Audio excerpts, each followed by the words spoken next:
Welcome to the Miniatures Paintbrush, and welcome to another episode of Painting Tutorials.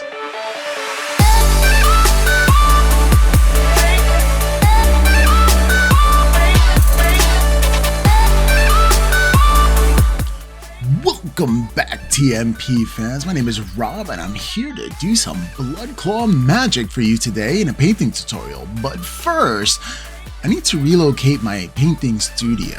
I'm going to bring my studio from downstairs to upstairs, where I have an immense space. But before I do that, I have another painting job to do: the room itself.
Okay, everything is set, everything is ready. It's time to paint up some blood claws.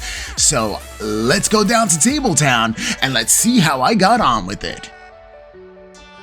All right, welcome to Tabletown. We're going to start off with some airbrush flow improver from Vallejo Colors. I like Vallejo.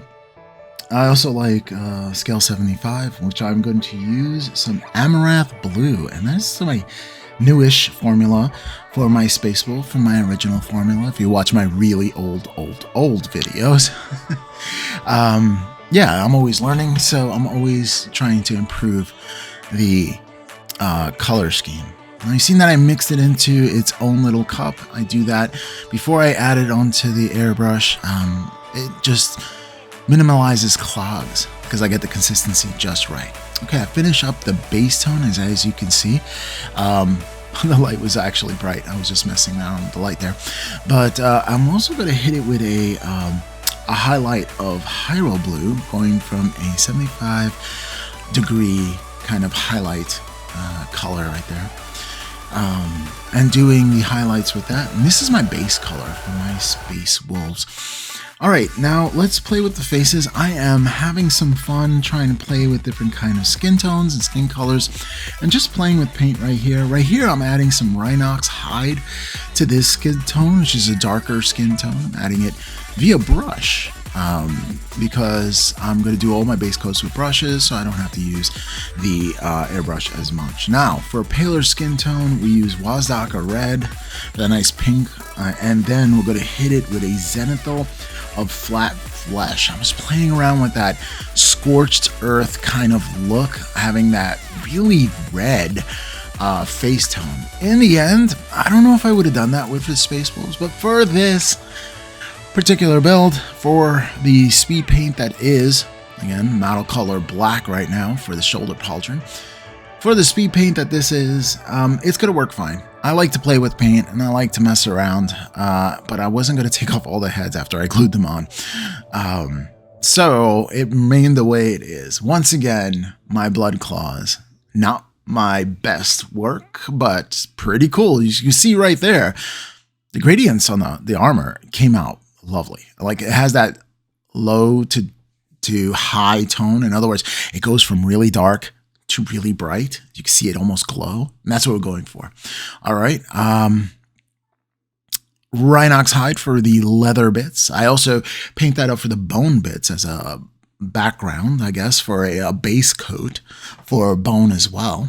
Because if you miss some spots when it comes to bone, or at least you'll have that base color. It's not just flat black, you know.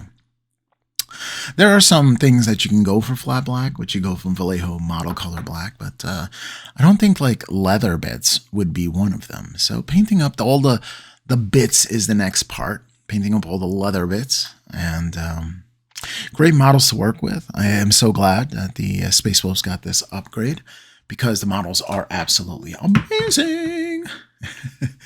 Alrighty, so next up we're using bootstrap leather for the highlight. Now if you wanted to use a different color, you can always go for Steel Legion Drab.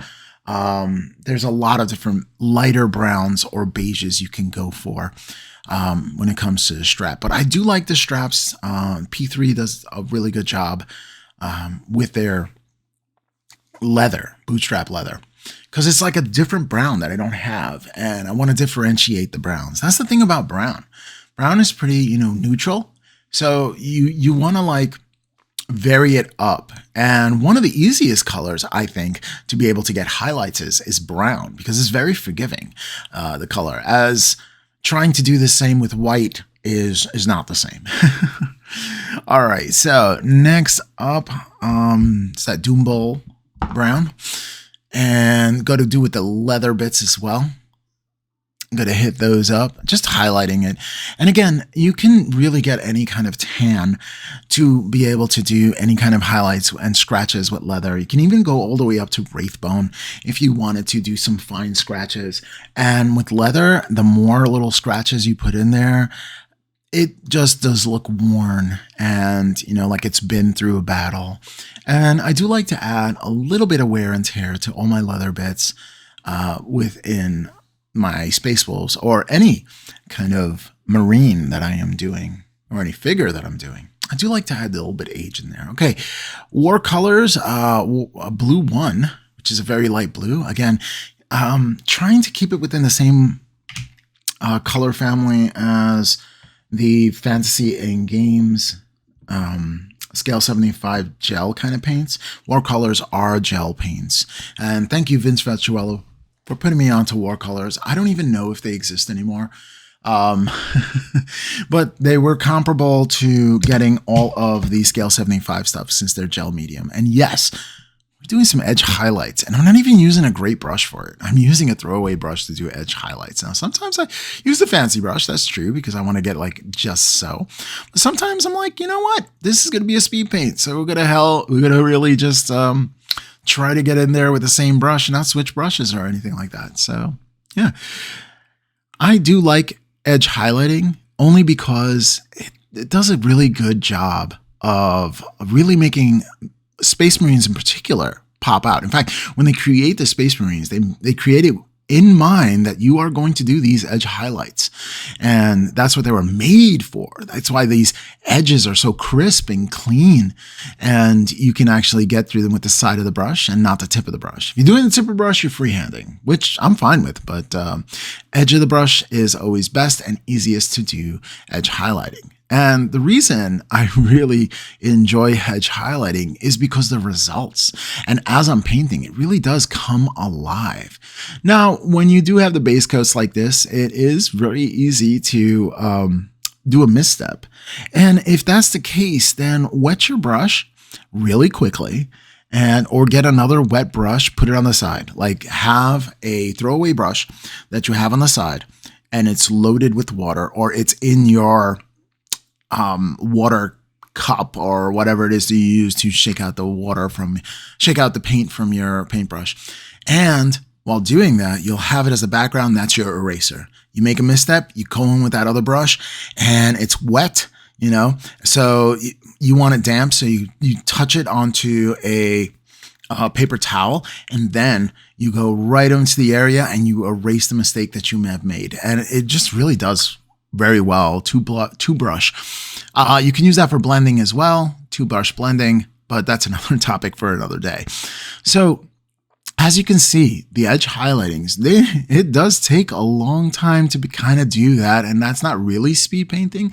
The only speed painting part of the edge highlights here is that I speed up the camera so you can see me do them. But the results are undeniable. They look gorgeous when they're edge highlight. And it's something I do not skimp on. If I'm going to spend some time, I'm going to spend some time on getting those ultra highlights in to really make my miniature pop. All right, so there it is. I put some flesh tone. I use a Vallejo Model Color Flat Flesh on the shoulder pad. And I'm going to build that up, and then I'm going to put the yellow on it. So now, just like you do the ultra highlights, and wow, look at that. It really does pop. Just like you're doing the ultra highlights, you're going to want to go in there and put some black lining. Now, you can do that with a brush, or if you want to speed things up and you have a steady hand, you can do it with a marker, which I like to do. Now, it is going to be the same thickness all over, so it might be not something you want to do for a competition mini, but it does a pretty decent job at really getting those black lining in. So you're going from the absolute shadow of the black, and you can do this in any color. It doesn't have to be just black, right? You can use violets, and purples are really good for that if you want to add some more colors. But I'm going for a speed kind of paint, so I'm just using these markers. And the markers are Pigmacolor 0.005. Oh, geez, I forgot the name of it. But it's definitely Pigmacolor. Micron pens, thank you. There it is. So I'm just going to go over. So I'm doing the absolute opposite of what I did with the edge highlighting. I'm using the tip of the pen to go into the recesses. All right. I do several layers of that flesh, and then I hit it with some nice Averland Sunset. I do like that nice little color for that. If you want to highlight Averland Sunset, you can mix 50-50 Uriel yellow with Averland Sunset. You'll get a mid-tone, and then you could just bring it all the way up to Uriel yellow if you would like to get those highlights on there. But you're going to start off with that flat flesh, Vallejo flat flesh with those, and it makes painting yellows so much easier when I start with the flat flesh for the pauldrons, something light and crispy, and it does a great job at undertoning because yellow is transparent in nature. Okay, so after I hit the skin tone and Averland Sunset, I'm going to go on to reds, and the reds that I like to use are not in front of me. Of course they're not. Goodness, I know I like to use holy cannoli macaroni. That's right. It's Mephiston Red, and then highlight that up with Evil Sun Scarlet. And I really like using those colors for reds. My favorite reds to use. They're bright. They go from a dull to a bright, and you can see it really does pop. And I do, with the Blood Claws, kind of like change up the color scheme for each one a little bit, just so they can be a little more individual. So you're going to see that throughout. Now, keep in mind, I am going to tell you that I do have 39. So when it comes to the grand reveal, there's going to be a lot of these suckers. And just giving you that heads up warning, please look through it. They came out amazing. I worked a very long time, about a month, to get all these done. As you can see here, it's coming along great. And I would love for you to look at them all. So please, by all means, check out that grand reveal, that longish grand reveal. So you can see all the work that I've done with each individual model. Again, 39 of these. I did take 2 of them, which are the captains. I'm going to do a separate video on just those 2 so I can show you some of the things that I did with them. And that was super fun. But yeah, as you can see, it's really the contrasty, a lot of funds. I am doing the Champions of Fenris. I was always doing Ragnar Blackmane's Great Company. Excuse me. But now, yeah, I am definitely going for Logan Grimnar. That's the man. The myth and the legend. All right, so now what we're going to do is we're going to take that gold from Vallejo Model Color Gold and mixing it with Balthasar Gold, all right, to create a unique kind of gold. Another way you can do this is using Retributor Armor and Stormhost Silver. Can give you a nice little bronze color as well. Bronze is goldish color that I used for my Skaven. So that's another one over there. But you can have a lot of mixes. I like to mix my silvers with my golds just so I can have a different kind of gold And usually it's about a 50-50. I'll just mix a little of this and a little of that and have some fun with it. Because gold and any kind of metallic is reflective, having a little more or less of something is okay. If you want to go a highlight, add a little more silver to it. If you want to go deeper, add a little more gold to it. And you can have like a non-metallic metal kind of shadow into highlight, but you're doing it with metallic metals, which really make things pop. So if you've never played around painting true metallic metal as if it were non-metallic metal, it's very forgiving. Go for it, you know. And some of that practice will definitely lend its hand of muscle memory when it comes to painting non-metallic metal. So if you ever wanted to try that, it could be like a step up to that level of painting if you want to take that next step on your painting journey. I am just taking a second here to appreciate how bad but that paint job is coming out. Look at it. I mean, I am enamored. I love it. Not because it's that I painted it. I'm proud. I should say I'm proud of myself because I've worked very hard and for many, many, many years to get to this level of painting. Now, is this the best? No, I don't know if it's the best. This is more like intermediate, but it looks darn cool. Anyway, I'm very proud of what I've done. And I think you might be able to agree. If you agree that you like the ways these came out, and consider giving a like and subscribe for more content, of course. And share it with somebody who never seen anything like this before and they might be interested in it. Because sharing is the kindest thing you can do. I'm trying to get a little more subscribers into the mix. I would like to make enough in the channel to be able to afford Adobe Suite. And that's like $1,000. And I don't make $1,000 off of YouTube, that's for sure. I make $20. It's a lot. Anyway, yeah, I know. But you know, I have a family support and, you know, I got a job, and if I had some more support in this, I can continue to keep the lights on, so to speak. I just want enough for the Adobe, if that's possible, so I can continue painting these kind of miniatures and doing these kinds of tutorials for you guys. I really do enjoy sharing as much as I've learned with this, with you guys. And I want you to be able to paint something like this and be proud of it yourself. That would be the ultimate reward for me. I am a teacher, so I like to teach and say, hey, this is possible. Because I'll tell you the truth, when I started this journey, there was no way you could tell me that I'm painting this. Yeah, there was no way that I believed you that this was me painting. So building the confidence is important. Anywho, we're back with our buddy here. Let's call him Steve, I guess. I don't know. Ushanti Bone is next. All right, some Ushanti Bone, and guess what we're going to paint? Bone. Yeah, we're going to paint the teeth that come along with all the accoutrement that comes with the Space Wolves. And since we already based it with the brown, even if I don't get 100% of it, the shadows will be brown, so it'll look cool either way. So that's one of the tricks. You don't want to go all the way to the end and make things monocolor.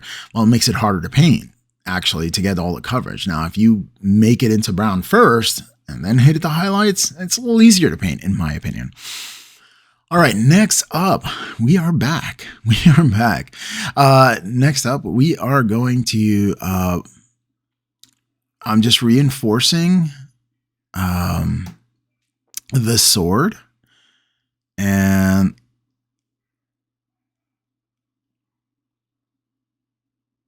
I think I'm just going to flatten it out because it seems like when I did the spray for the airbrush, it kind of got like dusty. So I'm getting that black in there in the sword. Now the sword's going to change colors depending on which blood color that I paint, because I go a little eccentric with it. I'm also hitting the guns, getting that black in again. Again, we're using Vallejo Model Color Black. I like using that black.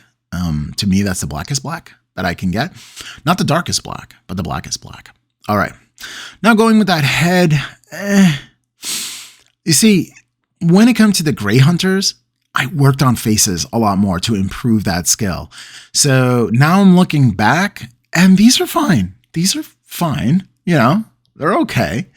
The way I did them, it's interesting how I did them, but I am, when I do the Gray Hunters, going to show you a different way to paint faces. So this one came out very red, very red, almost Cornite red. I think I would use this recipe for my Khorne Berserkers whenever I paint out my World Eaters army, which is on sprue, and I do have some. Now, I don't have to buy any more miniatures. No, I can have plenty of content for years to come without buying any more miniatures, to be honest with you. But that being said, you know, plastic crack and all that, I'm going to try not to buy as many miniatures. Maybe the 11th edition, and I'll stop there. Just the starter box, just for a taste, because I am saving money, peoples. I am saving money because I'm thinking about maybe extending my family and getting another kiddo, maybe. All right, putting this sucker in was interesting. Doing a lot of faces here. I do want to get better at faces. Next up is the decals. I use Micro Sol, especially on curved surfaces like the pauldron. And that just softens up the decal. And what I do is I just get all the wrinkles out and I put that on there, and I can move it around at this point because it's a water transfer. And the Micro Sol helps soften the decal, so this way I can go along curved surfaces without wrinkling. And then afterwards, I put Micro Set just to make sure it sets correctly. After that, you're going to take your favorite varnish, and you're going to want to varnish those shoulder pads, because decals, they kind of can get shiny. So you want to dull down that shine. Either you double down on the shine and use a gloss varnish, or you want to map down those areas so this way you can have more of a painted kind of look to it. This knee pad gave me some problems, so I sped up the camera a little bit, and but there it is. And I'm using Blood Claws. Now I could paint the shoulder pauldrons, but I did have these Blood Claw transfers and speed paint, you know, I want to make it easier, right? So there's that. All right, next up, after I put the Micro Sol and Micro Set, I'm going to crush it down. There's a Micro Sol. I'm crushing it down with you could do a makeup sponge, or you can do a Q-tip. Makeup sponge probably, in hindsight, a little better. But, you know, the Q-tip does work a little fine. It works fine. It's fine. It'll work. So there it is. Painting some red, going home for the final red. And this is where I add the Evil Sunz Scarlet. And I put a little bit of ink in there. So red ink from Vallejo Game Color Ink, which really does a nice job. Finally, I'm going to put some metallics in, and we're going to call this done. All right, painting tutorial, at least the painting part, is over. I think it's time for 40 Blood Claws Grand Reveal.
that was a lot of painting, and there's a lot more down the pike, so to speak. So stick around for more Space Wolves content. Now, if you like everything you saw here, help out the channel by 1, trying out my affiliate links down in the description, and 2, do all the YouTube things that bring more people to the channel. Let's help it grow. Sharing is the kindest thing you can actually do. Now remember, paint every miniature to improve at least one of your skills so you can get better at this art that we create. And may your backlog get ever smaller.